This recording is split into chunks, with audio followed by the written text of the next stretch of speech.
Welcome everyone to the matinee edition, I guess, or I don't know how you call it, the late edition of the Signals from Mars live stream, late show for me, midnight on my end of the world. I welcome tonight from the CMSPN, Mr. Chris Akin and Mr. Matt Hartnett. How are you guys? What's up, man? What's going on, Victor? How you doing? I'm doing well. I'm excited to have you guys on here. As I was talking to Chris off air, I had a list of people that I wanted to talk to when I started doing the live stream consistently, and Chris was one of them. And when he reached out to me, kind of beat me to the punch and said, hey, I want to talk about everything that I have going on. And, oh, by the way, I'm going to bring Matt along. So I'm like, great, let's do this. So real quickly, we have Jeremy in the UK in the chat. We also have Jose up in Connecticut. Hello, guys. Thanks for joining me once again on your Friday night. Real quick, I've got some questions that I've had accumulated over the years of just different things that I wanted to throw at Chris real quickly. So I have something right here, was shipped from the U.S. Oh, there we go. This is your Cause and Effect Turbo book. Right. I suck at reading, but I've read this. I've read the Metallica, and I've listened to the Motley Crue audiobook. Okay. So while watching the show Billions, which I'm a fan of, they started talking about how if someone could be a traveling Wilbury or not. And automatically, it jumped into my head. I'm like, holy shit, that's kind of like, can something be a cause and effect album or not? It just instantly jumped out at me. So I was thinking, what albums could I think of to say, hey, could this be a cause and effect album? Matt, instantly, is there anything off the top of your head, something that stands out like a sore thumb that you think could possibly be a cause and effect book? Cause on the top of my head, that's something I'd have to think about. You know what I mean? That's top of my head. Too easy. Too easy. Megadeth Risk. Oh, wow. Yeah. Van Halen 3. Van Halen 3. Van Halen 3. That's true. Okay. Dokken Shadow Life. Yes. Fragile. There's all kinds of them that you can write about. Could you do more than one book from some of the culprits that you've already written about? You know what? Maybe, but the thing with the cause and effect, at least the general theme that I've had when I've written those books has all been, it has to be an album that changed something significantly with the band. So either with the band or with the musical landscape in general. So like the Black Album, which is the Metallica book, that changed how rock radio was programmed completely. Absolutely. Yeah. It changed that. It obviously split the Metallica fan base right in half. Oh yeah. So that one fit there. Judas Priest Turbo, there's so many people that are like, that's just bullshit. I'll never listen to Judas Priest again because of that record. And then there's the other people who are like, this is when they hit their stride. This is when they, there's those people for that. So it split their fan base pretty thoroughly there. And then the Motley one, obviously without Vince Neil, there's half the people say, including myself, say greatest album that says Motley Crue on the cover. The other half say this isn't even a Motley Crue record. They should have called it Aero Crew or something. It has to be something that splits. I mean, Megadeth Risk, I think, is a big one because, and actually, I'm halfway through writing that one. Oh, wow. But Megadeth Risk, I can remember doing radio when Risk came out and sitting around a round table with a bunch of people for it was a Capitol Records roundtable discussion. And people were just like, I'm never listening to this band again. They started selling out on Cryptic Writings, and now this, and and it's like, whoa, you take it easy. It's not the end of the world, but it's not a good record either. So, and something like Shadow Life from Dokken, I mean, Don won't even acknowledge that record. He Right. he won't talk about those songs. He didn't let them put the Dokken logo on the cover. Right. You know, I mean, it's pure shit in his eyes, and pretty much everybody else's, I guess. But but yeah, there's lots of them that are out there. I guess Anthrax is another good one. Yeah, with, I mean, with the Bush and Belladonna, each, then they did that tour together, right?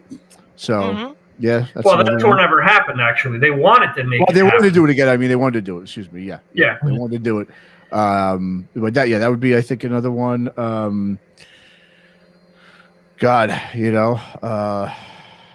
If you go through any band that's had a bunch of records, you'll find one, Oh, yeah. Yeah. I mean, you can even go outside of metal. You could go to like U2 and whatever the album was that had like the Fly song or whatever on it that was like all techno-y, the Lemon, whatever that Lemon album was. I don't even remember what it was called, but yeah, the Fly was Octung Baby, but the Lemon was Zooropa. But they were released like back to back, so yeah. Yeah, I get what you're saying. Funny thing is, you brought up Metallica. This is something that I talk to Mark Striegel often. We talk about how back in the day, bands like Sabbath hardly got any airplay, Maiden got no airplay, but I think the Black Album is that album that kind of kicked open the door for, you to hear 2 Iron Maiden songs. You got to hear a little bit more of Kiss. You got to hear more Sabbath than just Paranoid once a day. And even Priest. Priest had maybe 2 or 3 radio hits, but then after that, they started, to play them more frequently than like post 10 o'clock at night, Sure. Yeah. No, you're absolutely right. It's always, there's Metallica is one of those bands that just doesn't make sense. I mean, of all the bands in the 80s, if you would have said, yeah, that's the one that's going to be the biggest one in the world, that would you might as well have said in 1990 when you heard Butchered at Birth from Eaten Back to Life from Cannibal Corpse, that's going to be the biggest band in the world. Right. It's that kind of impossible, but Metallica found a way. It's amazing. Make it mainstream. Yeah, I mean, Victor, you remember? I know you grew up on the East Coast, or you lived there. I know for a while. At least, do you remember the station Q104.3 when it first started? It was great. It was. Right? It was fucking great. awesome. Right? It was the first station that you'd hear Seven Dust all the time. You'd hear a lot of the first stuff. Godsmack album. You would hear a lot of really good stuff. And then I remember they announced that Eddie Trunk was coming to the station. So I was a big Eddie Trunk fan at the time. I was listening to Eddie Trunk since I was 12 at a New Jersey station called WDHA. And I was like, wow, this is huge. Eddie's got another gig in New York after, WNEW going through all the shit that they did after the Opie and Anthony debacle. And I turn it on, and the day that he premieres on Q104, they switched to classic rock. Right, and it was such a great station. It had all super types of, prog and bands like that. They'd play hardcore. They'd play all this different stuff that you would never hear on regular radio. But you're right. And one day it was like out of nowhere, I turned it on and it's classic rock. It was just like, what the fuck happened, man? Yeah. But yeah, it was. That's where I think Metallica really helped, with the Black Album, because that was around, I think, 93-ish. When that station started out, Q104.3. Yeah, sometime in the mid 90s or at the end of the early 93. Yeah. I think it was around 93 is when it started. But yeah, after like a year they did that. Maybe they weren't getting the advertising that they wanted, so they went right back to classic rock like everything else. But that was for that 1 year. That was just a spectacular station. Yeah, I think talking about Metallica, just saying that I think that album, that Black Album. Really, I think, opened that up for where the masses were ready to hear some heavy stuff heavier stuff that they weren't used to hearing. Yeah, absolutely. Yeah. When I first moved over to Europe and internet radio started up, it was funny. I said to my wife, I said, "Hey, this is really cool. I can revisit stations from back home and whatnot." I'm like, "Well, let's try something out. Let me see how long I can go without hearing Enter Sandman on the radio." First station I put on was already playing it. I flipped through like 12 stations. 9 of 12 were playing Enter Sandman. Jeez, wow. So the album is huge beyond belief. I mean, yeah, it influenced so many things, but there are some songs off of there that I absolutely love that I still play all the time, but there are others that I just can't touch anymore. I'll listen to them once a year and it's like, okay, I'm good. Yeah. Totally. Yeah, I'm the same way. It's anything that was a hit, I just don't want to hear. I don't want to hear Sandman. I don't want to hear The Unforgiven. I don't want to hear any of those. But give me like Of Wolf and Man and God Failed and stuff like that. I'm like, all right, still good. Yeah. Absolutely. This is actually, I think, the first time, Chris, where you're actually on the show, because we did a lot of things for what ended up being what would have been like the third season of my classic album series. Right. I recorded a bunch of stuff with you. I recorded with Neely, with Bob Nalbandian, John Bush, and all these other people. I was putting some cool shit together, and then all of a sudden, I got to the good old PR and label stumbling block, where absolutely nobody wanted to have their artists touch any of the stuff that I was talking about. And I was like, dude, this is a way for you to promote these bands, get them, cross promote with, if we're talking about an Overkill album, fans that love Overkill, if you have a thrash band, this is a great way to promote them. No, we just want them to talk about their album. It's like, seriously? So I went through that crap for like a year, and I was like, what's the point? And then people started dying. Lemmy died, Chris Cornell died, and I was like, is any of this stuff relevant anymore? Because nobody's talking about it during what I did. So first of all, I have to apologize to you for that never coming out, because you spent a bunch of time with me on that. But I mean, I don't know. That's a back burner thing that it's really like a huge monkey on my back. Should I release it? Should I not release it? But it's cool to finally have you here. And my subsequent question to that, after all of these years with the CMS, do you run into any things like that where you get turned down, or where people prefer you not talk to any specific artists?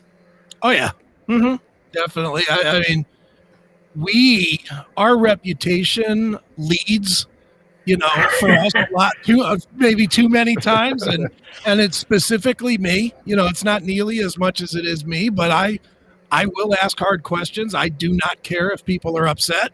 Right. And I've been turned down by more than a few. Matt and I have been turned down because because people don't want to.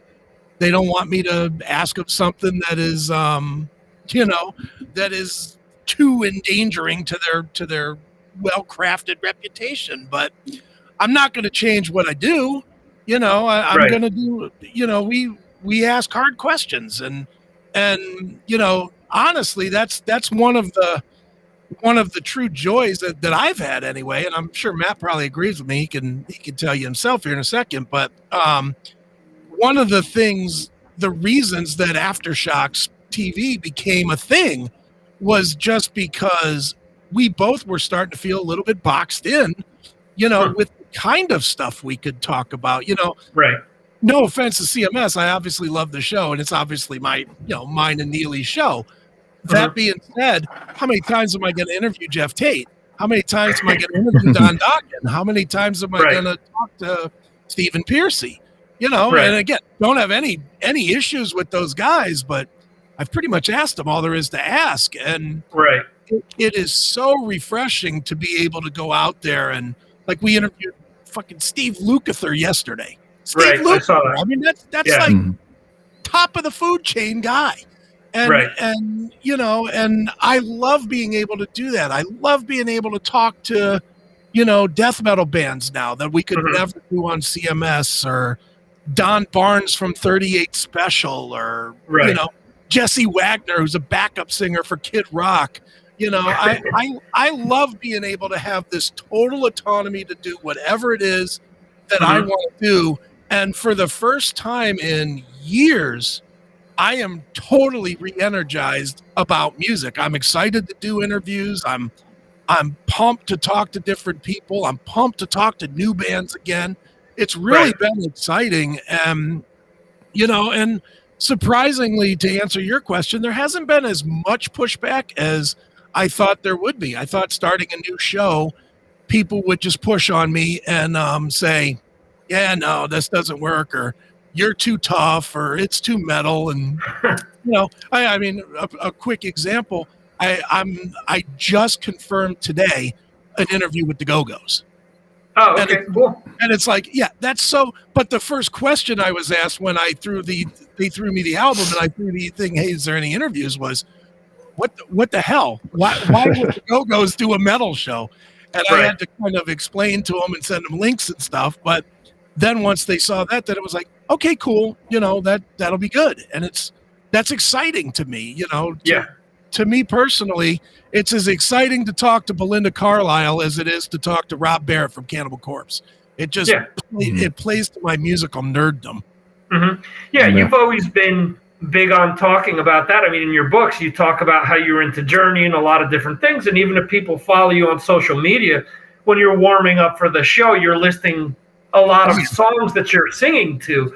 And a lot of it has nothing to do with the type of stuff that you talk about on the show. So, I mean, I hear exactly what you're saying. Just having that liberty and that freedom to talk to whoever you want is just absolutely cool.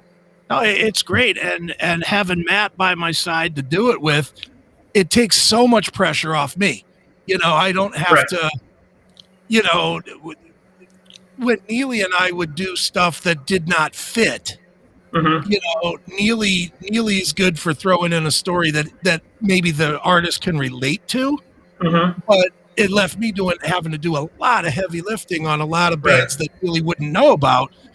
Matt's as big of a musical dork as I am, and it's great that we can interview somebody really out in left field, and I don't have to have 20 things ready to talk about. I can have 4 or 5, and he has 4 or 5, and between the two of us, we find a way to do 30, 40, 50 minutes of really, really strong, deeper dive content, which is exciting to me. Right. I got to see the interview that the two of you did with, now his name escapes me. He said his real name was Daniel, the singer of Ra. Saj ticketed, yeah. Yeah, which was funny. It was, I don't want to give it away because I think it was on the Subscribe Star. So I don't want to give too much away, but he brought up the fact that a famous actor from Hollywood just kept calling him Daniel, and I got to see that whole interview, and I thought it was cool, just the way that he talked about just the way that he works, not only within the band but with other people. Again, I don't want to give anything away, but I thought it was. No, it's okay. It's released. It's released. Oh, it was released. Okay, I wasn't sure. Okay. So I thought it was cool to hear both sides, and hearing the two of you really, asking him, coming at him from different angles and asking him pertinent things that really helped, kind of open him up and really, give a lot of information to the people, in this case, me, watching the interview. So it was pretty cool. I had no idea he was from New York, so that was kind of neat. Yeah. You're from New York then, Matt? Yes, yeah, I grew up in New York. Mm-hmm. Okay, so there was one time that I had commented on something, I think on Instagram, and it was relating to WNEW in New York. Yep. And I was like, wait a second, how is Chris hearing NEW in California or Ohio or wherever you were at the time?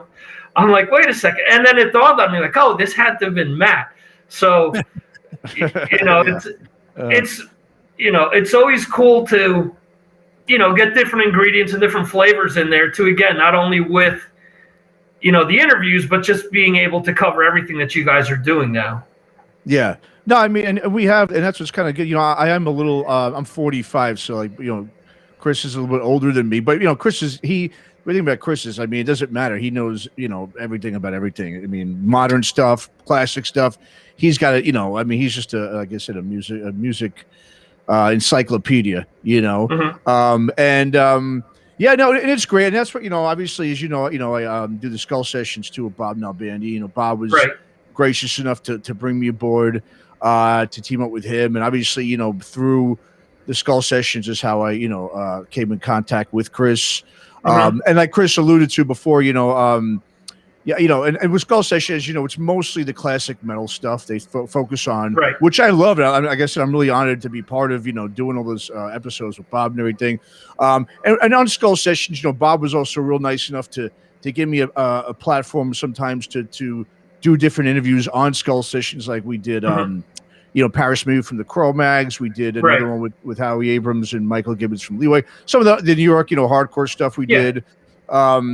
But at the same time, like I said, I'm like Chris. I mean, I like everything, all over the place. And plus, the thing about Skull Sessions is, when we have those discussions with a lot of those, classic artists and journalists and everybody, I know the bands, I listen to their music, I love it, but I didn't grow up in that time period, so I didn't get to see those bands and watch them play live. So a lot of times when we'd have discussions, I always felt sometimes like, man, I don't have that much to really contribute to some of those podcasts, So it was kind of like, so because of that, when Chris heard some of the Skull Sessions I did, and we would, go back and forth and text and whatever, and we both realized, wow, we have a lot in common with our musical tastes. We love anything from, like you said, from hardcore to death metal and bands like Toto and stuff, like Steve Lukather that we did yesterday. So we had that common bond. So that's where Aftershocks came from, was just because we wanted to do, so much more, like Chris was saying, outside of the other podcasts, this, classic metal show and Skull Sessions. And so that's how this, started out. And it is great because, we just both have such a wide variety of tastes, and we can all sort of fit under one umbrella there for Aftershocks. So it's been great, so far this last year. Yeah, I love Bob. He's always been a supporter of everything that I've done. Yeah, he's great. But I'm 2 years older than you, and then when he starts talking about, Snow, or he starts talking about, a bunch of bands from California, I'm like, Bob, I was like 5 when these bands were around. There was no way that I knew who they were, man. It's great to hear you talk about them, but I'm not privy to who they are. But Bob's great. Bob is awesome, and so it's cool that now you guys have put together the CMSPN. Fill people in on what the CMSPN is all about. Okay, well, I honestly think it is a never-ending growthing spider web of things, because it's just getting bigger and bigger and bigger. It started out as just Aftershocks, and then we all just had the idea. It was just myself, Neely, Bob, and Matt. Well, let's put them all on one stream, since we were all kind of cross-promoting each other's stuff anyway. I was, every time the Skull Sessions came out, I was throwing it up on CMS socials. Every time we did something with CMS, we were throwing it up on Skull Sessions socials, and then Aftershocks was going on both. So it just made sense to kind of put everything under one umbrella. Right. So we put everything under one umbrella, and then that, then the tech in me took over to where it was like, well, we could add a couple of more shows to this. And then we can have shows that come out every day under our one umbrella, and we can have more content, and we can. So then we added Talk to Me, and we added just recently we added Poppet's Corner, which is more death metal-y. And that was kind of by design, was we cover a lot of stuff. Toomey covers the more modern stuff. Tanner now covers most of the death metal and the really extreme stuff. So we ended up with this network, and we all started using video, and we built it into a video / podcasting network. And then it was like, well, we got to make it bigger than this. This isn't enough. We got to have music somehow. So Matt had actually been tinkering for, I don't know what, Matt, a year or so, something like that, with the radio station. Yeah. That he was paying for and getting, 4 listeners a month or whatever. We didn't really promote it much. It was it was there to support Skull Sessions at the time, but yeah. Yeah. It just wasn't a promoted thing. Well, then we decided, well, let's make this into something. So we filled it with music and we put that on. But then it was like, well, that's only one kind of music. We need to have other kinds. So I reached out to my friend Corey Harker over at Uncontrolled Noise and asked him if he wanted to be on, and then I reached out to Hairball John, who's more into like the hair metal and the 80s metal stuff. And we asked him if he wanted to be on. So before we knew it, then we had CMS Radio, where we had those 3 stations covering your hair metal, your middle of the road rock and metal, and then the extreme stuff. And then, of course, we always had the CMS 24/7 stream. So now all of a sudden we have a radio network of 4 radio stations. And so one of the things that I had done in the middle of all this was put an app out there. It was just for classic metal show, really, at first. But then it was like, well, now we have all these elements. We have all these pieces to the puzzle. Let's put them on the app. So now you have the app that has 4 different radio stations and 5 different shows with, 7 to 10 different pieces of content releasing during a week. And then it was like, okay, well, this is cool, but I wish we had our own YouTube type of a deal. Something where I could go to it and I could listen to metal and I could listen to these interviews and I could listen to all the new videos and all the classic videos of the metal bands, but not have to weed through Tucker Carlson and, and MSNBC horse shit to get to it, and so then I built a YouTube, which we call CMS TV, which is, which is basically exactly like YouTube, except for it's just metal videos and metal interviews. So we added that piece to the puzzle. And again, that wasn't enough for me because I'm, now I'm rolling. So then it was like, well, let me reach out to my old friend Eric Braverman and see if he'll let me kind of put my tentacles into his heavy metal television, which is out there, but it's been somewhat dormant, and so I talked to Eric and we made an arrangement and he gave me heavy metal television. So we're in the process now of finalizing that, building a new server and everything for heavy metal television. So by July 1st, which is the new real start date, we're going to have anything that you would want to have in metal on one website or one app. You can either go website-wise to either cmspn.com or the cmsnetwork.com, because you can go to either of those 2 websites, or you can just download the app and everything is on the app. If you want the interviews, they're on the app. If you want the videos on demand, they're on the app. If you want the radio stations, on the app. And if you want to just watch videos, old school MTV style, but all metal, all hard rock, all metal, CMS, it's on the app. Just look up Classic Metal Show in your app store and add it, and it's there. So really what we're trying to do is build one hub so that if you're a fan, no matter what you're a fan of, if you're a fan of Cats and Boots or Cannibal Corpse, we got it covered. No matter what it is, we've got it all covered, and it's all out there in one spot. So you're saying that you guys are building the servers. That's something you're going to be hosting locally, or you guys have that it's in some server farm somewhere? It's being built on a server farm, but it's being built. I mean, but we're owning the physical of it. It's not. Gotcha. It's not going to be totally cloud based. It's a physical server that's in a server rack with with T3 internet or whatever. I'm not even sure. Yeah. It's super, super fast. And that's literally the last components are arriving this week to put this monster together. And then I get to learn how to program a TV station because I don't have enough to do. Right. Well, that's the beauty of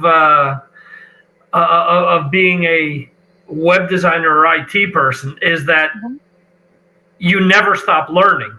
And while it's a snowball. So while you're learning one thing, you're like, well, while I'm here, I might as well learn this as well. So, I mean, I could see exactly what you're saying, where you're starting up with one thing and you're just continuously adding to the snowball rolling downhill. I've had a lot of people that I've talked to about what you're saying that you're going to be doing, because I do a recap show for Mark Striegel, and a lot of people have asked me, what about rights? What about licensing? Mm-hmm. Are there going to be hurdles with that? Is it going to be cost prohibitive to get the rights to some of these videos? What do you have to do behind the scenes to be allowed to play all this stuff? Well, as far as all that goes, the radio stations, I'll start there. The radio stations are already all licensed. So there's no hurdles there. Those are already licensed through CSAC and Sound Exchange and BMI and ASCAP and all that stuff. So that piece, that comes into play without even a thought. Right. TV a little bit different.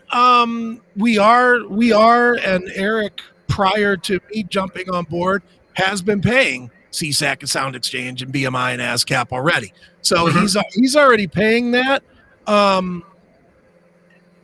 Is it cost prohibitive? I mean, if it was coming out of my pocket directly, yeah, of course it is. but we're treating this like a business. I'm hiring a sales guy. I'm hiring an agency as well to help with advertising. It is going to be advertised based. It's not going to be, I mean, the programming is going to be free, but you're going to have to sit through a minute here or there to pay for this shit. And it's expensive. Not going to tell you any stories. It's probably $8-10 a year to deal with the licensing, but we're running it as a business. Like I said, we're hiring advertising people to do it. We're grabbing some investments here and there to do it. And we hired a PR firm so that it gets enough exposure, so that it gets enough listening hours, so that we can sell it appropriately. And I mean, that's what you have to do these days, is you really have to kind of, you can't run it like a fan. And I think that's where everybody has failed to this point. And, nothing against anybody that has tried any one of these things, whether it's an internet radio station or a TV station or whatever it is that people have tried. I'm not shitting on anybody. If you're trying to promote metal, I'm down with that. But, what you have to do is you have to approach it as a business.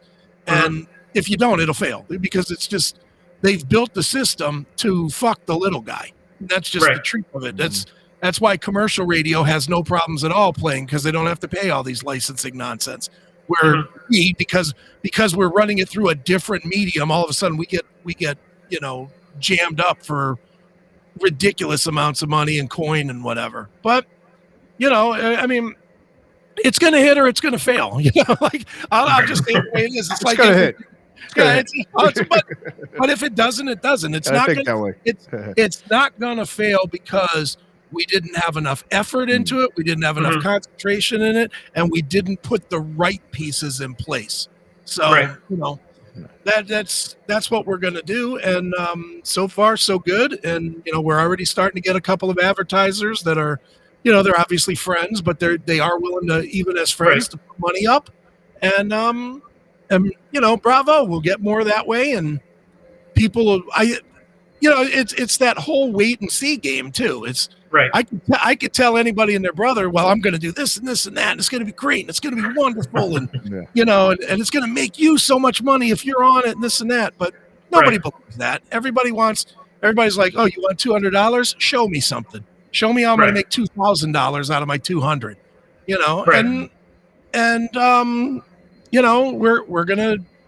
We're on the 3-year plan. Lose for 3 to win at the end. So that's where we're at. And I think one of the just real quickly is we do have a really great team of people that we're all working with. I mean, everybody is, it wasn't like we just got anybody. I mean, people were, obviously Chris really organized most of this, pretty much, all of it really, in terms of getting everybody on board. And it wasn't like it was just anybody. So people he's known for a long time, obviously Bob's in there. I mean, we've, Joshua Toomey's known for a long time, Eric Braverman. So these are people who are really, really like dedicated and on board. And I think that's the most important part too, is, we've got the right people right now in place. And so, like you said, 3-year plan, and we're crossing our fingers that it hits. Yeah. And I think, one of the guys, we do have a really great team of people that we're all working with. I mean, everybody is, we've got the right people right now in place. And so, like you said, 3-year plan, and we're crossing our fingers that it hits. And the thing is one of the great things, piggybacking off what Matt was saying, is everybody's pointing at me like I'm the guy, and everybody else like I'm the queen spider, and everybody else is like my worker bees. That's so not the case at all. It's really I kind of bring everybody together to share ideas, and without getting too into it. Like yesterday, we had a meeting amongst the radio team, which is Matt and Hairball John and myself and Corey Harker from Uncontrolled Noise. And I don't think I said 10 things in the hour that we were on. It was more like, okay, guys, here's my 3 points, and you guys figure out your thing, because that's your thing. I'm involved with everything, and I'm certainly aware of everything that's going on. But and again, it's the business model. A successful CEO of a business doesn't know how many pieces of paper are stacked into the copy machine. Right. He just knows that the mail went out when it was supposed to go, and the billing came back in. That's kind of where I'm at. I know my place. My place is to provide my content that I do either with Aftershocks or with CMS, and to be the tech. That's my place. And Matt's place is to do the content that he does with Skull Sessions or with Aftershocks, and to run Crash Course. He runs Crash Course without any input from me. And the same with Toomey. I don't infringe on his show, and I don't infringe on Tanner's show for Poppet's Corner or anything. We all know each other enough to know what's expected, and we all are working on the same team to try and bring what we all know together. And it's the one failing that I think so many of us, and Victor, I'll put you in that category too. We've all tried to do this by ourselves, here and there. Every one of us has. I tried for years to make the CMS radio thing be a thing. I tried for years to make the CMS be a thing. You tried for years with Ear Peeler and with your various websites that you've done and the shows that you've done. And we've almost all inadvertently competed against each other. Right. Instead of where I feel like now I'm not competing anymore. We're not competing. I'm not competing.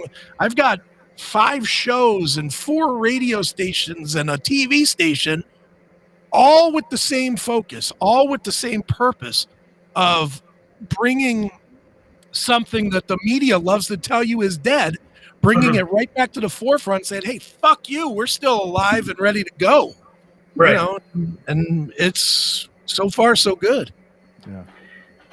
Yeah, and Matt was bringing up, everyone that's involved. I've had this discussion with different people over the last few weeks. Once everything gets back to normal, how many of the people that have started podcasting or started live streaming are going to be gone? Whereas exactly. The names that you brought up, are people that have been doing this for how many years? Exactly. There's a certain amount of dedication there, and a love of the art, a love of hard rock, a love of metal, regardless what genre or subgenre or whatever. Or in your case, you're bringing up the Go-Go's before, just the love of music overall. There's so many things I've had my co-host of one of my shows bring up Clubhouse. He's really big on Clubhouse. And I remember I was telling him, I'm like, this is great now, but where's this going to be 6-8 months, a year from now, when everyone can actually socialize again in person? It's, I don't know. There's Fireside now that I guess Mark Cuban has gotten behind, and there's so many things, but at the end of the day, I'm not sure that, people are going to stick around to try all these different mediums. And again, what I'm getting at is you're building a team with people that want to continue within the podcasting platform. It isn't a phase. It isn't, well, I'm going to do this for now, or I'm forced to do this for now until I can get back out on the road, or so on and so forth. So I think it's smart to build things that way. And to your point, we've all, been there where it's like, oh, we have an interview with Udo. Shit, there's 45 other interviews with Udo this week. Why are people going to listen to mine over that person's? It makes sense to, diversify and not have everything sound exactly the same. I've been on other, podcasting networks, and that was a big problem where three of us, Bob was there as well. 3 of the 8 shows all released interviews with the same people the same week. So even within that, you're trying to get people to listen to your stuff, but at the same time, they're confused. They're like, there's this person's on 80 shows. Who should I listen to? So yeah. Well, and the thing too is, that's why we're trying to bring it all into one hub. Yeah. I'm going to be very selfish here. I don't want people to listen to anything else. I want people to listen to my hub. I want my little thing that's on their phone to be what they're listening to. When they're listening to interviews, they come to my hub. When they're listening to music, they come to my hub. That's kind of what I want to do. I want to expand. Eventually, I want to expand and bring in, more friends to the family, that have the same drive and the same work. It's just, and Matt'll tell you this. I talk all the time about bringing in different shows into the network. The problem is I still got to build the infrastructure before I can bring in one. I mean, in the end, I really feel like for the first time since I've been doing this, and I've been doing this since, I don't know, the 90s at some point, but, I feel like it's the right time, and the hunger is there again for it. And yet it's being misrepresented very badly out there. Just like you said, everybody and their brother is doing a podcast. And coincidentally, 90% of those podcasts do 7 listens because nobody can take them because they're not very good. It's just, I have a microphone, now I'm a podcaster. And it's just not smart business. We're trying to do something that's actually business smart without giving up the cool factor of what metal is supposed to be. We want it to be attitude driven. We want, and Matt and I have had some fun with some artists. Matt got into a pissing match with Michael Daybars. We were Michael Daybars, and Michael Daybars smarted off to him, and he jumped right back down his shit, which was hilarious. And we did another interview. I did an interview with this guy, War Kings, the War Kings. Right. Oh yeah, the guy hilarious. Wanted to be all in costume. He's like a Gwar type guy. And then I did the full interview in that garb. I just pretended that he really was a Viking from the 1290s or whatever.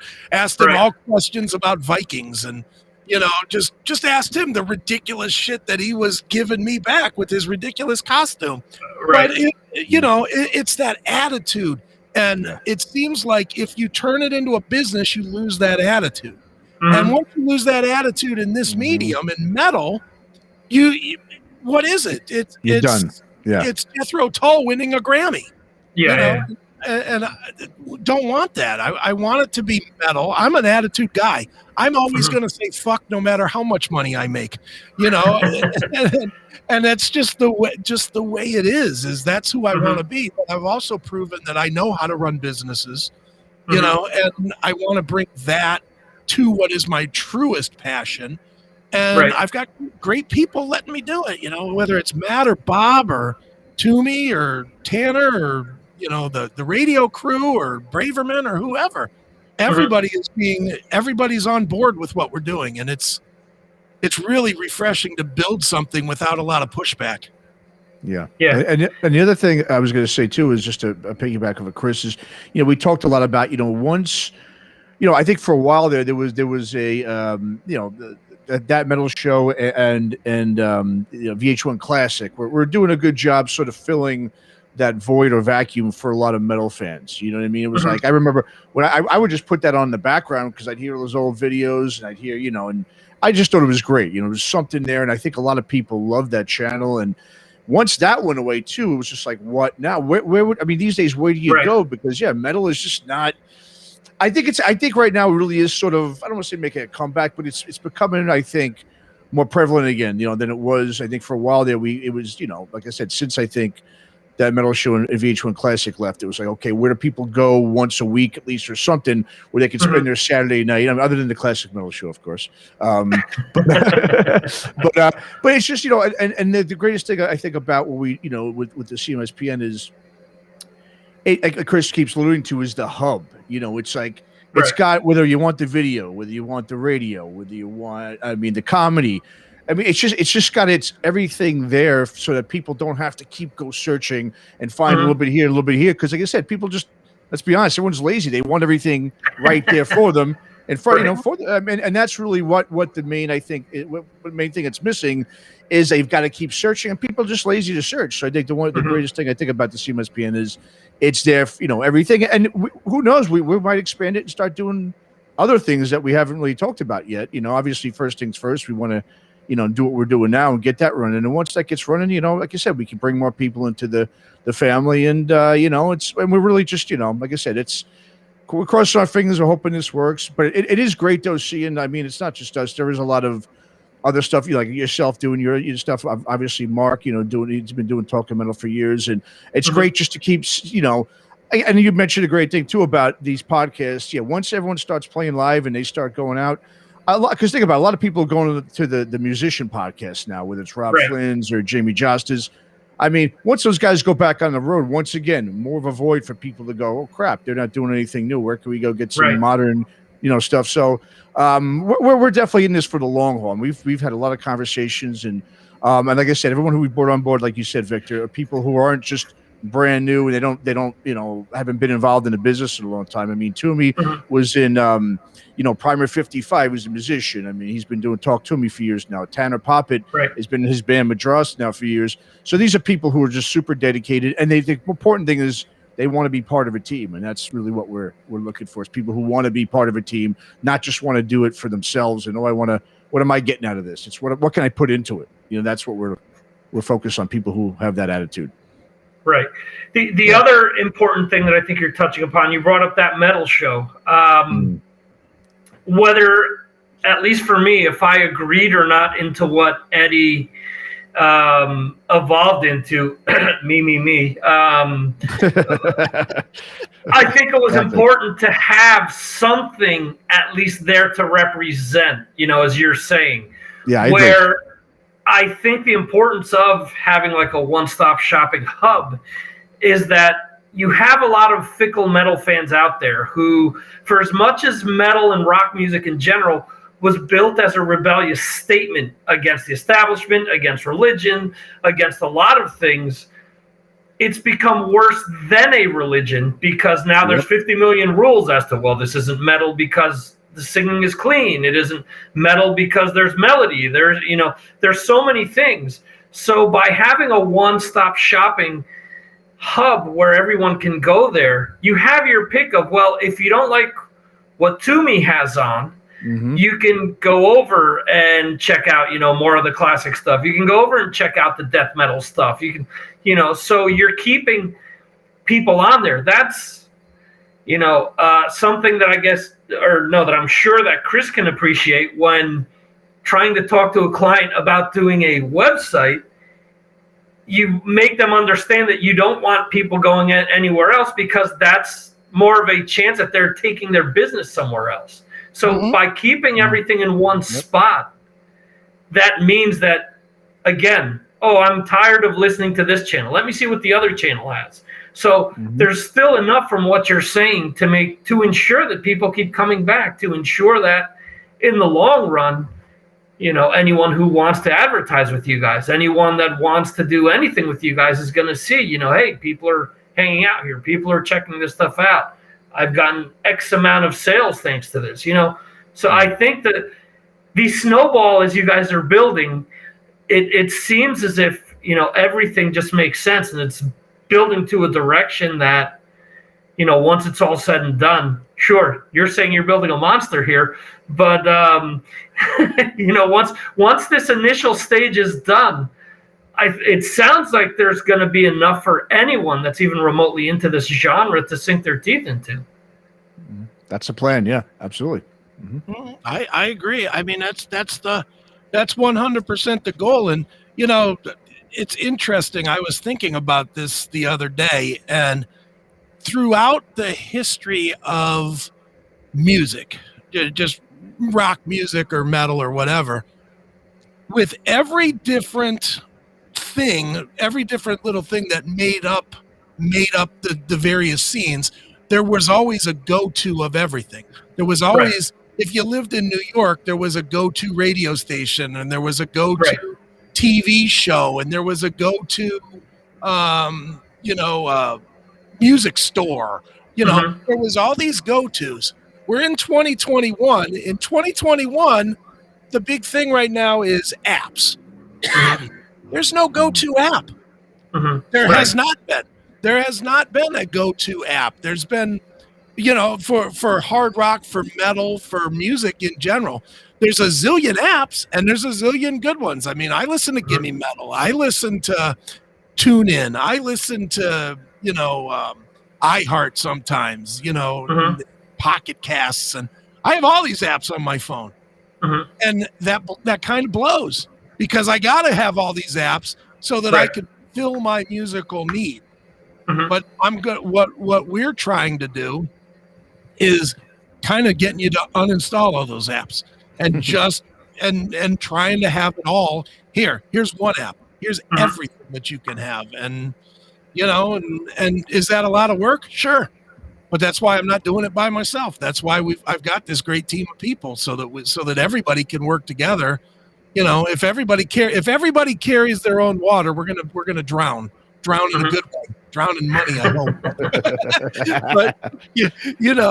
But yeah, and you mentioned about Eddie and that metal show leaving.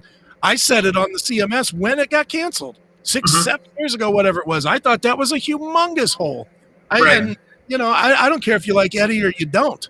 I personally do. And I certainly recognize his importance to the scene, even though he recognizes it more than I do. Than anyone, yeah. I certainly recognize his importance to the scene, and when he left, it was almost like the final nail in the coffin for a while.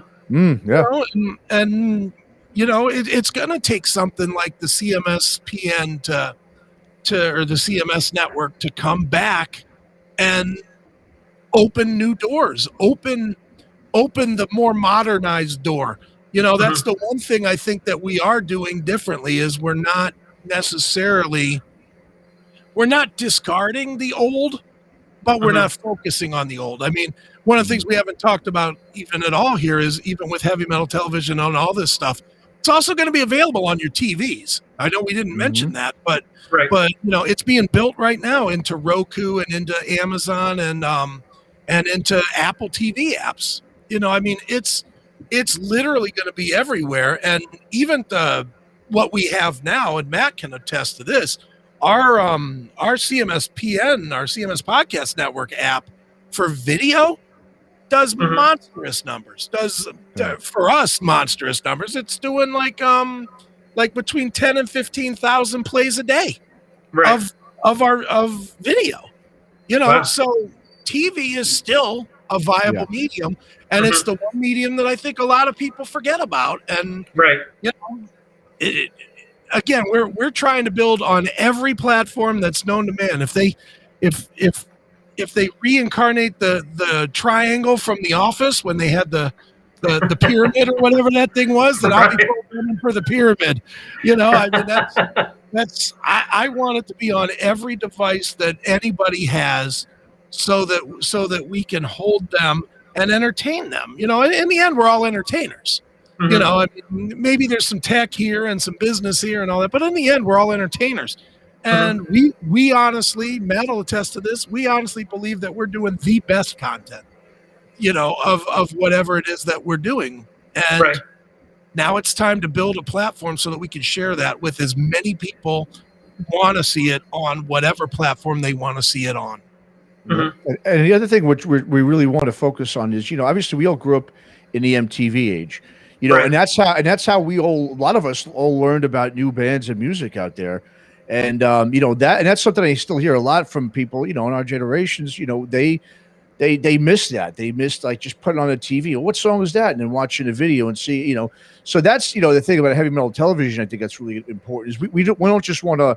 We want to be sort of like tastemaker types where we're really trying to push new bands too. I think that's the one thing that's really been missing is a lot of just any kind of metal medium, whether it's podcasts or radio stations. No one's really focusing on the new stuff and what's new, because we've been discovering all these great new bands via Aftershocks, this retro rock stuff. I mean, these kids that are like 20 years old and they're playing like some of this AC/DC type of style, Guns N' Roses type of style hard rock, blues oriented stuff, and there's just there really is still a lot of bands and younger bands out there. Well, we've been like surprised about how many there are since we started doing Aftershocks. But once again, these bands have nowhere to go and grow. So because no one wants to give them a chance. Everyone just wants to keep talking about. I used to love that metal show, but the thing about it is they didn't really focus on. They did a little bit, but some new bands, but it was really all about classic stuff. We want to really put a big stamp of helping the newer bands, because if we want this metal to keep growing and keep going, we can't just keep focusing on the old bands. We've got to give a medium for a lot of these younger bands that really that need something like that. And that's really one of the real, I think, important things that we're pushing is focus on new music and new bands. There's so many great, and I do mean great new bands, and I think people are blatantly and grossly misled by the Gene Simmonses of the world that are saying, "Oh, rock is dead. It's dead." And even though if you really kind of read what Gene is saying, what he's saying is the rock business is dead. But people don't read that. They read the Blabbermouth highlight or headline, right. And they just say, "Oh, well, it's dead," and they buy into that stuff. Yet Matt and I can list 20 bands that we've interviewed in the last year that are like amazing, and I don't mean good. I mean there's bands like the LA Maybe, which horrible band name, but one of the best bands out there today. Kind of that AC/DC GNR hub. Combination. And we interviewed a band last week called Duquesne that no one's heard of out of West Virginia, and just a straight up dirty rock band and very original sound.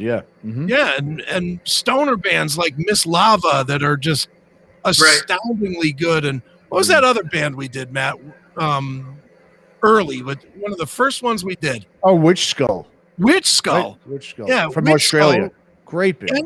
Any band, any person that likes that kind Black of music, Sabbath or that era, the like Never Say Die Black Sabbath era, would love this band Witch Skull. And because they're tucked away in Australia, ain't nobody but Matt and Chris that knows about them. And and it's a crime because their album is one of the.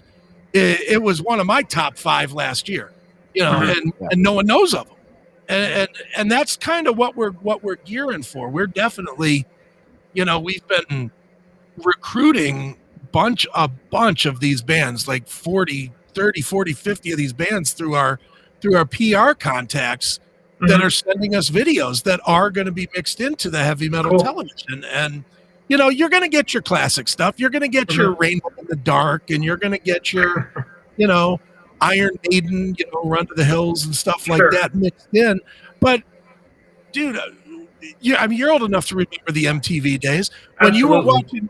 When you think about what you were watching on MTV, do you think about the fact that you saw that song that you liked? Or does every story start when you tell an MTV story? Does it start with, man, I didn't know who these guys were, and then then it turned out to be whoever it turned out to be, Dangerous Toys or Metal Church or who That's how every MTV story starts. Nobody is like, you know what I miss? I miss seeing Beat at 43 times an hour on TV.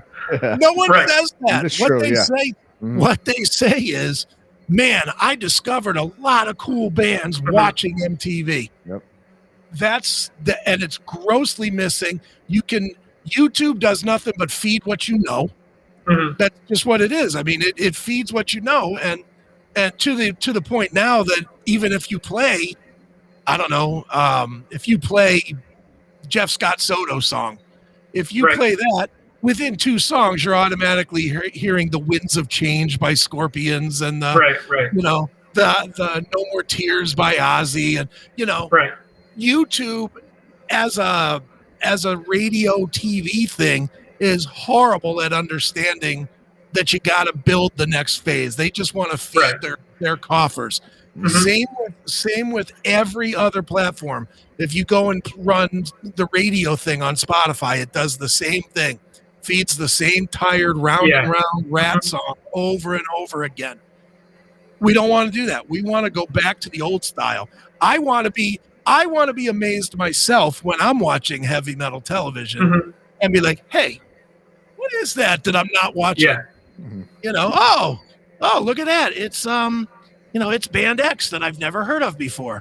Let me look them up now. Let me buy their music, or let me at least give them a stream or something.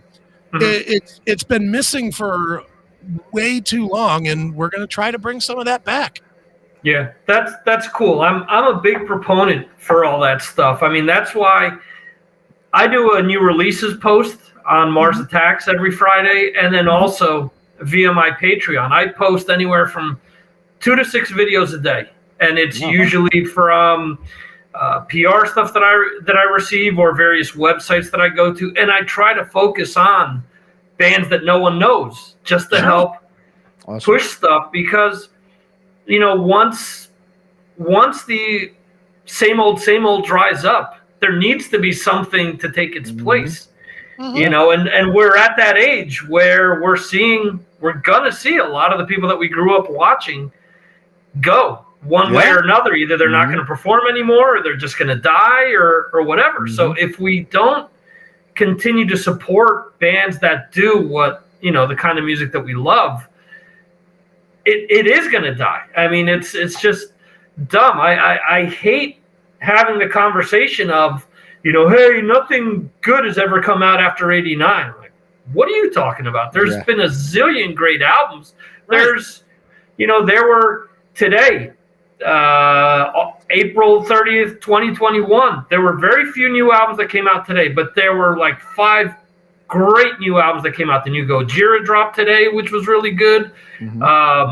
If anyone is into like Royal Blood, which is more of a rock band, they just released their new album, which I think is pretty good. And the new Evil is good. The new there's another band that's leading the new metal revival that Toomey had on. They're from Atlanta, Tetrarch or something like that they're called. I don't know how to pronounce the name, but same deal. There's a lot of cool new stuff that's coming out. And as you're saying, yesterday I'm in the car, I tell Siri to play Johnny Cash's cover of Solitary Man from Neil Diamond. The next song to come on, which it automatically picked for me, was something like Beer Drinkers and Hellraisers by Garth Brooks or something like that. I'm like, I'm picking an obscure cover that Johnny Cash did. Why would you pick a huge radio hit? Why would I listen to this if I'm picking something, that most people don't pick? It makes no sense. It does make sense. It doesn't make sense to your ear. What it makes sense to is their dollars, because if it's familiar, then you'll listen through, which makes the total listening hours that they'll bill back to Universal or Sony or whatever, makes their numbers higher. That's what they're doing. They know that. Well, answer this question: did you immediately shift it off, or did you just wait for it to end and go to the next song? fuck no. I went through like 12 songs before I was like, screw this. All right.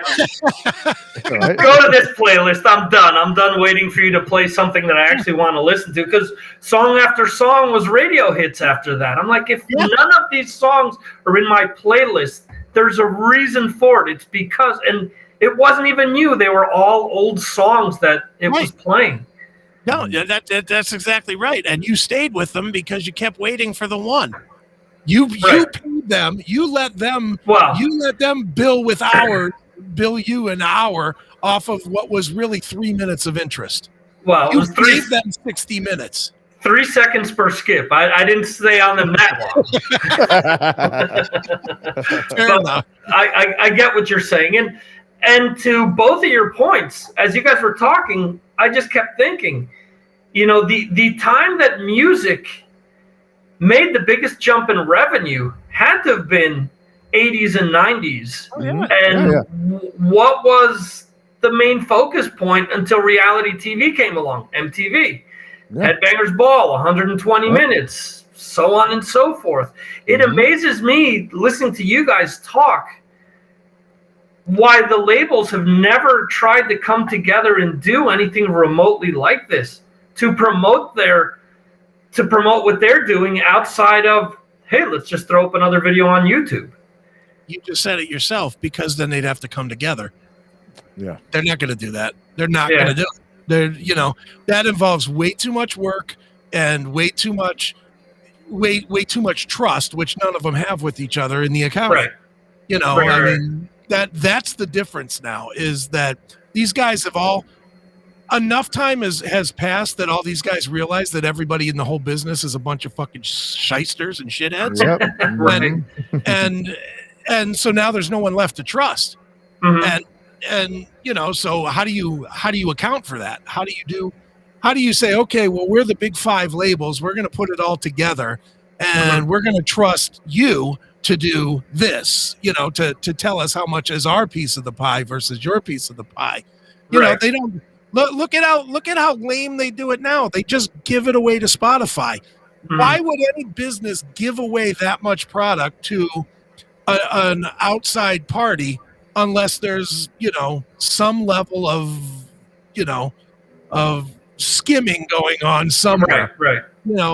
Nobody, if you were running a widget company making widgets and all of a sudden somebody was paying you 1/1000th of 1 penny for an $8 widget, would you keep doing business with them year after year after year? Or would you be like, whoa, I'm taking my product out of here until I get paid appropriately?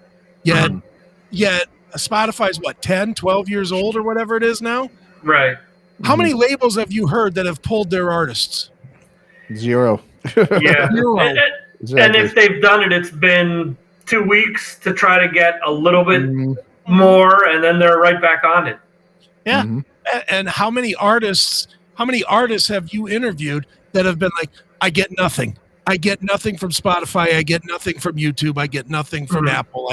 They all say that. So clearly they're not benefiting. They're the creators of the product are not getting anything. So, it's got to be, the money's going somewhere. Every time I open up anything, I keep reading about, well, streaming set a record this year with 10 gazillion streams.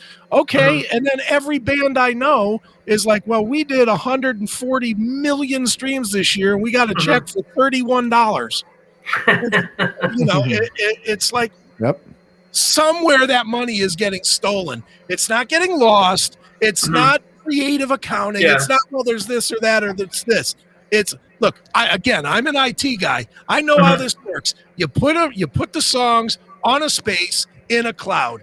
At most, Spotify has however many million songs, 40 million songs or whatever. At most, you're talking about $500,000 worth of infrastructure. At most.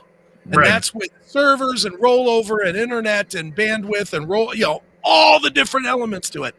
$500,000 of infrastructure.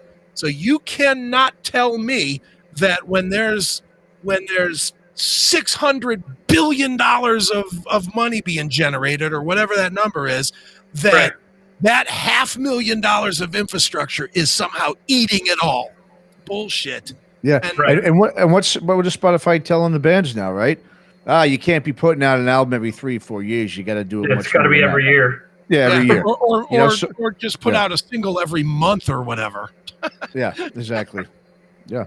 And that's what's changed too, right? Now bands, it's becoming a singles thing now. Once again, it's becoming put out a single, put out a video, release another single, another video, and then eventually you release your record. So it's it's crazy, you know. But once again, though, I mean, like you said, though, Victor, I mean, you'd think somebody would have done something by now, ever since streaming came along and videos were gone. But like you said, because no one's coming together, like Chris said, and I never will. I mean, it just and like it's so. Well, they'll come together if one conglomerate starts to buy up all the labels. Well, yeah, you're right. That's the only way. The one thing that I could think of, I know that in the last 2 weeks, I guess it was, in the UK, you have people like Robert Daltrey and Jimmy Page and Robert Plant and all these older bands that are banding together to try to get the Parliament in the UK to actually apply some sort of laws upon Spotify and streaming services so that more money does go back to the actual artists. I mean, I don't know if that's something that would plausibly even go through. And even still, imagine that happens. How many people have we been reading about, producers and songwriters that have been selling off their catalog? So a lot of people have already cashed in.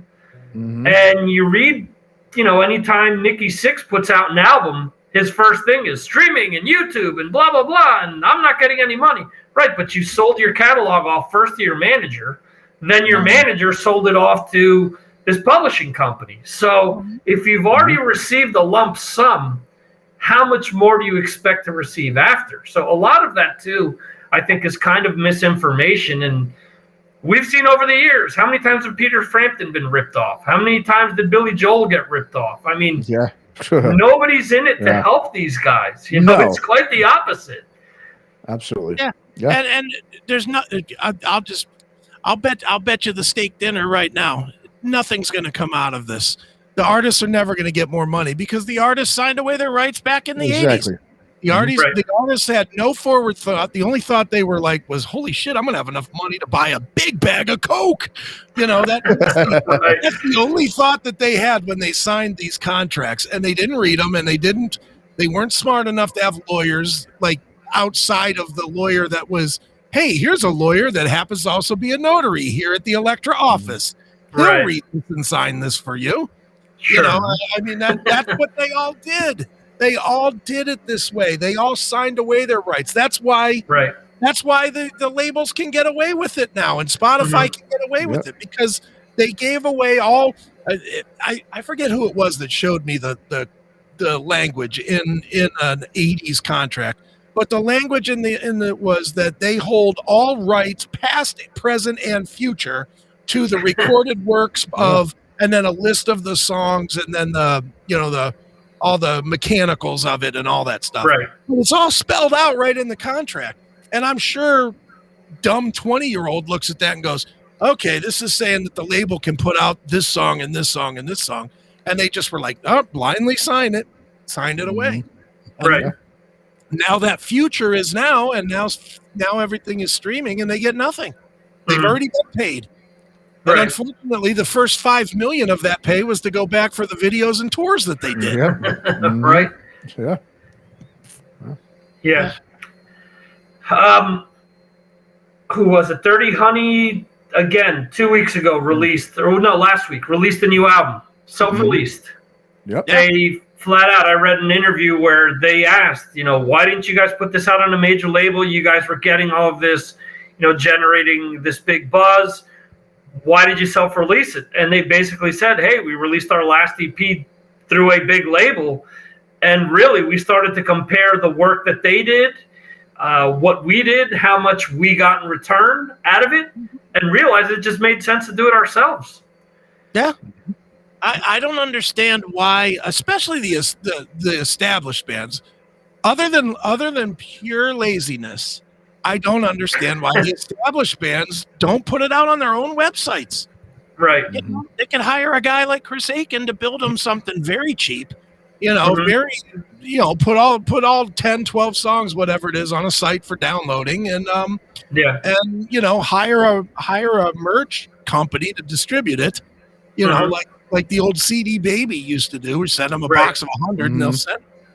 Yeah. You know, they could do that and sell gobs of them and keep $9-10 a CD instead of going with, you know, Frontiers or whatever, and they get, you know, $20,000 to record it and a nickel a disc that they sell, or you know, it does not make sense. But other than the fact that then they got to be responsible to themselves. Right. Yeah, and that's a big thing. I mean, look at everything that's happened since the pandemic started. How many bands have actually taken the time to try to promote their brand, to try to do anything to remain relevant, even if it's posting with fans, even if, you know, there are so many different things that bands could have done to just keep generating interest. And I would say that there's maybe 5% that have done it. For the most part, everyone else is, well, once it's all done. No, once it's all done, it may be time to start working at the hardware store, because there isn't going to be anything left. You know, this is a lot of excuses are going to be made within the, you know, concert industry and everything else to, again, apply a new model. You know, hey, because we don't know when the next pandemic is going to come around, we got to add this additional insurance to the shows and blah, blah, blah. You know, there's going to be, everything is going to be tweaked so that it's different than what it was before. So anyone who fell asleep at the wheel during this entire time is not going to be better for it once this is over. Yeah, no, I mean, it's a great point. Like we did an interview with Evil. He was bringing up before, and with old Drake, and he was saying, you know, same thing. He's like, I just wish it would go back to the way it used to be. It's just like, dude, it's not going back to the way it used to be. And that's what it is I think there's still this thing with these artists and these bands and musicians. It's like they think like, you know, it can't be like this forever. It's going to have to eventually go. But it's like, no. I mean, this is the way it is. I mean, you brought up a good point. I mean, they've had now, it's been over a year with this pandemic. You've had all this time. I mean, I salute the bands that are doing the live streams things. I mean, some of them are doing it, as some guys are doing it, you know, once a month or once every couple of weeks.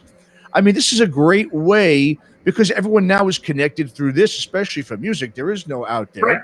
So this is where I mean, and how hard is it? I mean, you sit in front of your computer, you know, you play even some, you know, guys are doing like Max Cavalera. He's doing his Max tracks, and he's sitting in his living room, and he's going through, you know, certain songs, Soulfly songs or whatever, showing people how to play the song. He's going through the whole creation of it. I mean, I watched it one day. I was like, this is pretty cool. You know what I mean? They're taking advantage, because I mean, music now, it's a hobby now for the most part. Let's be honest. It's not, and you cannot rely on it to you know, make a living on it anymore.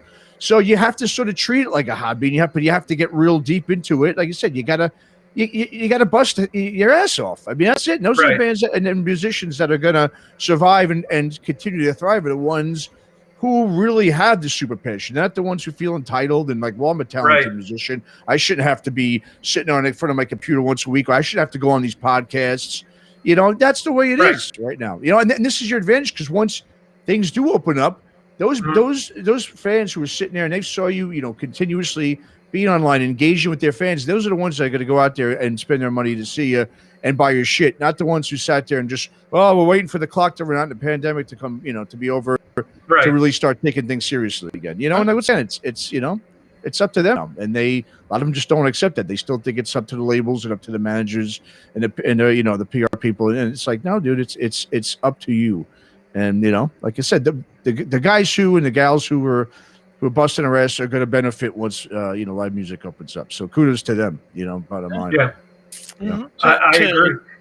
To piggyback on what Victor was saying about the difference in the live business model, I was talking earlier this week with a musician that is in a band. I don't want to say what band because this could really cause some legal shit, but I'll just say that it's a musician that's in a big enough band to where Live Nation venues are a thing for them. You know, like they have to work with Live Nation or they've worked with Live Nation in the past. And he was saying that they're getting this tour that's getting ready to be announced and whatnot. And I was like, well, where are you playing close to me? And he told me where he's playing close to me. And I was like, really?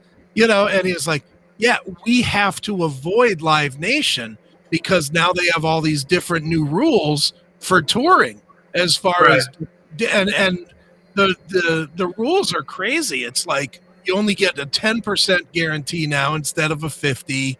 And, and if the venue closes, cancels the show even because of a COVID or environmental related issue, that you have to pay back not only the 10%, but an additional 10% as a quote holding fee for your date to be rescheduled. And there's no, well, we won't reschedule it. It's a mandatory 20% payback off of a 10% guarantee. And they're just like, fuck that. You know, that's crazy. So literally a band that sells enough to play a Live Nation venue in every city in this country, you know, is trying to avoid Live Nation. And that should tell you a lot because, you know, it's not bullshit band that's going to go and play, you know, a 200-seater stage. Right. It's like a legitimate 2,000, 3,000, 4,000, 5,000 seat band. And they're trying to find ways to get around the current situation because, and it's not very public, of course, because you know, Live Nation, of course, does not want this information out there, but it's what bands are literally trying to do these days. And it's going to be a different animal on so many levels, you know, with the COVID protections and the insurance and you know, these kind of guarantees and just the fact that there's going to be half as many places to play and 15 times as many bands trying to play them. You know, it's going to be hard just to get a gig. You're going to be, you know, all three of us know bands that would never play on a Monday or a Tuesday. We all know bands that would not play a Monday or Tuesday because it's a dead night for shows. And all those bands better be prepared to be playing a Monday or Tuesday. Better be, exactly. I'm honestly thinking they better be prepared to start playing some Saturday afternoons. Right. Yeah. Because it's not going to surprise me at all if your 200 to 500 seat clubs have matinees and stuff. Yeah. Matinee show at 2, clear everybody out, clean the place, and then have another show at 8. That's already happening. That's happening here. Yeah. Really? The band from Spain, Angelus and Patrida, has played one show in Madrid, and it was exactly like that. They did a 6 p.m. show and an 11 p.m. show. Wow. And what it came down to was that they weren't permitted to play, if I understand correctly, the government was not allowing them to play back-to-back dates. It had to be on the same day for all the protocol stuff and insurance purposes. So the only way of fitting it in was doing a matinee and a late evening show. So back to the 50s where that was the thing, you know. They're going to be playing car dealerships and stuff. You know, there's going to be parking lot shows. So, and getting back to Matt's point, I can't let this get away. You brought up Max Cavalera doing the Friday night shows. I know that Chris was probably the first one to log in to see Rob Flynn do a Storytellers episode on Catharsis. No. No. I have no interest in Rob Flynn and Catharsis these days. I never had any interest in Catharsis, and I certainly Rob Flynn these days, boy, talk about somebody who really hurt himself with the pandemic by over vocalizing on social media. Holy smokes. Yeah. I hate that. I loved Machine Head. That's the part that kills me. I loved Machine Head, and now I can't even listen to it because Flynn is such a fucking asshole on social media. Just non-stop. It's like, oh. Yeah. But yeah, Catharsis. No, I haven't ridden high on the triple beam since the week it came out. And that was the only song you liked off of that, if I remember correctly. It was. That was the only tune I remotely liked. That album is a bag of shit. Ooh. Well, it got Phil Demmel to leave the band, so and Dave McClain, so it ain't just you, Chris. I know. Well, his own band members. And when we had Phil on the show, he didn't want to even talk about it. I know. He literally, what did he say, Matt? He said something to the effect of, "I don't even count that one." yeah, exactly. Yeah, I've heard him say in interviews that was more of a Flynn solo album. Solo album. Yep. You know, it was, as you guys said, the catalyst for him wanting to go. I spoke to someone earlier today. Her name is Sonia Anubis. She plays for Crypta now. She was in Burning Witches. Mm-hmm. And that's what she talked about. She said, hey, flat out, I left this band because they gave me zero input. You know, why would I stay in a band where I've been with them for X amount of years, but because I wasn't an original member, I wasn't allowed to have a voice. So this came along, I jumped ship. Yeah. And it makes sense, you know, someone like a Phil Demmel who's been around for how long? And at this point, reinvented his brand within Machine Head. You know, it isn't, you know, obviously he's much bigger now than he was just from Violence. But now he has the leeway to do, you know, the cover stuff that he did with Blitz and with Portnoy and that. And he can do stuff with other bands and different things. And, you know, he's able to move on. McClain went back to Sacred Reich. You know, there's I don't understand why after all these years, if you had that setup, why fuck with it? You know, and especially that they were a band that was lucky enough with the Blackening to get a second chance at everything. There aren't a lot of bands. There aren't a lot of bands that can pull out of that nosedive, and they were able to, you know, pull that one out and arguably be bigger than they were before, because I'd seen them at plenty of festivals, not headlining, but being that direct band before the headliner. I'd seen them at like 3 or 4 festivals. The last time I saw them, they got booed off stage, but that's a different story. But that has more to do with the fact that they did the show and they didn't even play Davidian. Oh, well, there's another cause and effect band, right? Well, but that was during Flynn's time when he was super woke guy and was like he didn't want to do anything that referenced a gun or something, right? Well, no, this was Metallica was doing the 25th anniversary of the Black Album, I believe, or the 20th.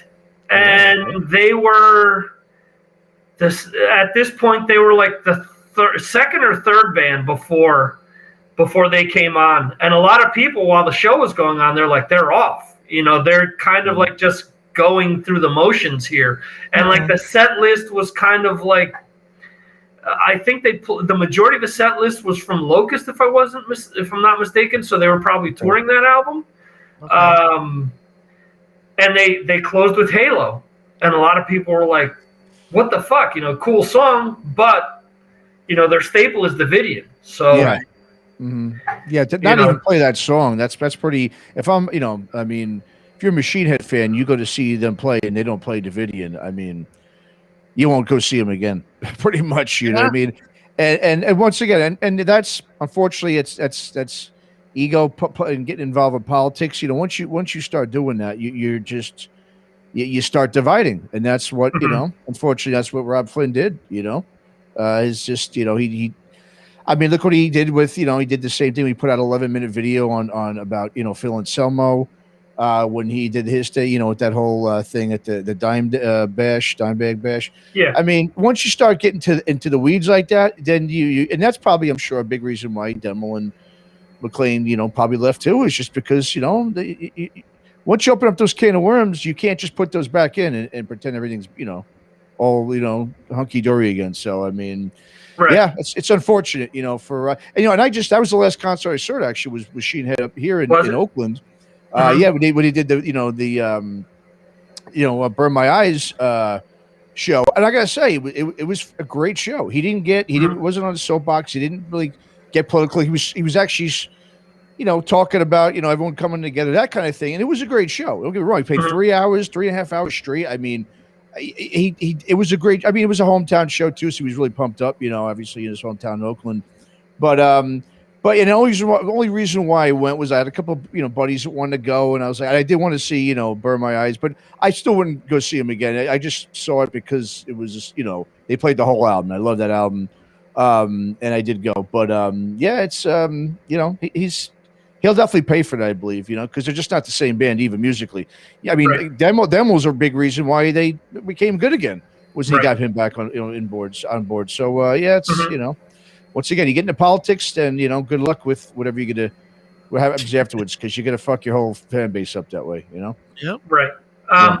The other thing that I don't get with that tour is why the 6-man tour? You're telling me they couldn't take a little extra time to get Chris Contos and Logan Mader up to speed with some of the other songs?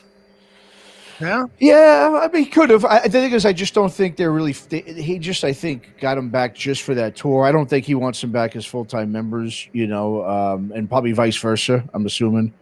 It's his band. It's really become his solo band. It's a solo band, pretty much. It really is. And that's what Catharsis was. That's what it started, the whole thing. So yeah.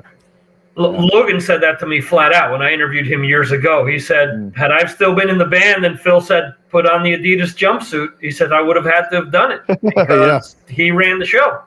Yeah. So in any event, I want to thank you guys for being here and telling us all about what you guys have in store. July 1st is the date, is when you said everything goes live. Yes, sir. People can get the app now in the App Store. They can go to Roku. They can go to the Fire Stick. Mm-hmm.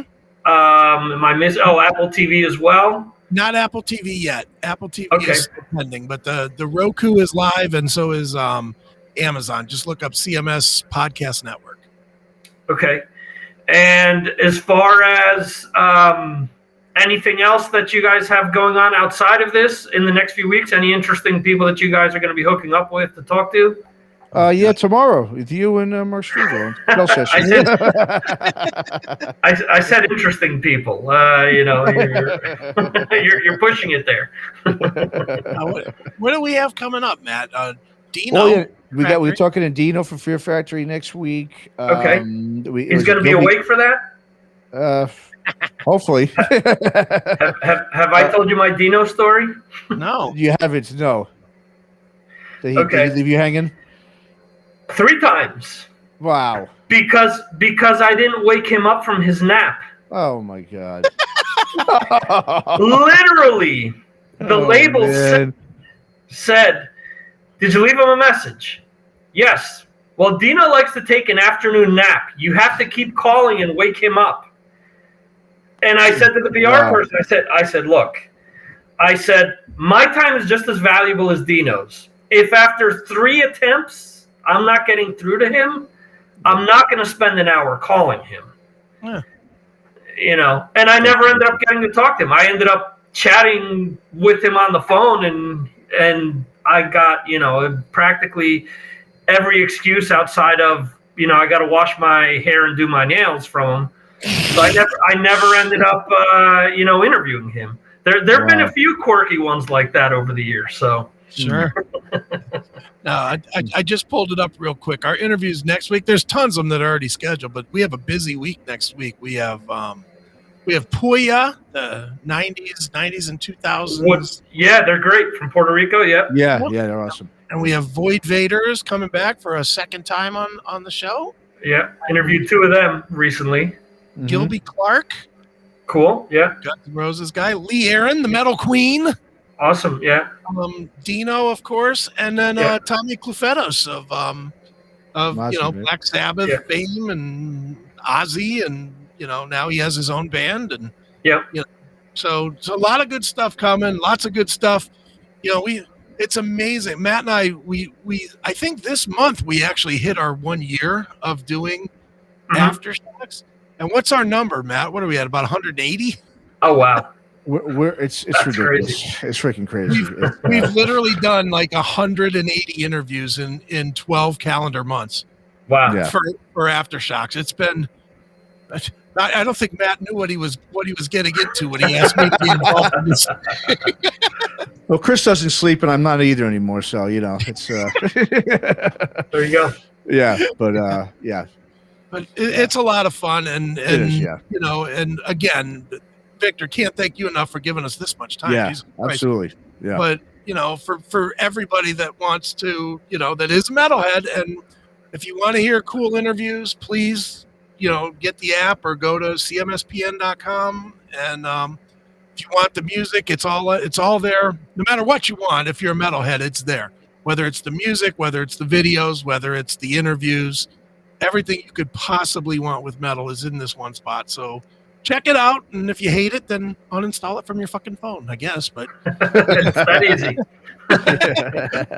But anyway, whatever happened to just changing the dial when you don't like something? I know, right? Isn't that the new changing of a dial? Is you just push and hold until it starts shaking and then you delete it? Yeah, well, I guess so, right? Awesome. Awesome. No problem having you guys on this long. It's a pleasure to talk to both of you, and we got to do this again and just shoot the shit about some more music and about everything you guys have going on. Definitely. Very cool, man. Well, appreciate it, Victor. Really do, man. And I'll see you tomorrow. Awesome. Yeah. All right. Thank you, guys. Buddy. Thanks a lot. Bye-bye. Awesome. Hope you guys enjoyed that interview with both Matt and Chris from the CMSPN. Awesome. Chris is definitely someone that I said this to him off air because he does a lot of web stuff, something that I'm starting to get into with me recently launching my business. And I've, asked him about ideas along the way and different things. So he's been a great help. So anytime that I can help, promote their stuff, I'm more than happy to do so. They have a diehard following. CMS always has. And I'm just grateful to be able to interview them and grateful to have you guys on here tonight on a Friday. Just want to check back in and say hello to Brad. I didn't get to say anything to you, Rob. I know that Jeremy was on here earlier. Don't know if he's still around. Jose was here as well. Thanks to anyone who's watching this live, anyone that is going to watch the replay or listen to the podcast edition. Just remember that you can go to MarsAttacksRadio.com to check out everything that I'm doing with regards to Mars Attacks. There you can sign up for my newsletter, and then you'll see information regarding the various shows where I appear during the week. I also post about what I'm doing on Patreon, everything from just different polls, questions, videos like I mentioned during the episode, and do the album of the week where I do an unboxing and just chat about an album of the week. I pull stuff out of my collection and just show you some cool stuff. Sometimes it's more than one thing at the same time. Sometimes it's a vinyl. Sometimes it's a cassette. And this upcoming week, I guess by the time the replay happens, my patrons will have seen an album of the week, which will be a CD, but it is a special CD that you wouldn't normally see. If you're a fan of it's a quintessential album, but it's a little different. So I hope you guys enjoy the story that I tell regarding that. And I invite you guys to check out what I'm doing on Patreon. Again, $2 a month. $2 up to $25, depending on if you want merch, if you want different content that isn't available at the lower amount. So there you go. That's pretty much all I got to pimp. Again, thanks to Chris and Matt for coming on. Check out their stuff, CMSPN.com, or just look up Classic Metal Show Podcast Network on Google, and you'll find it.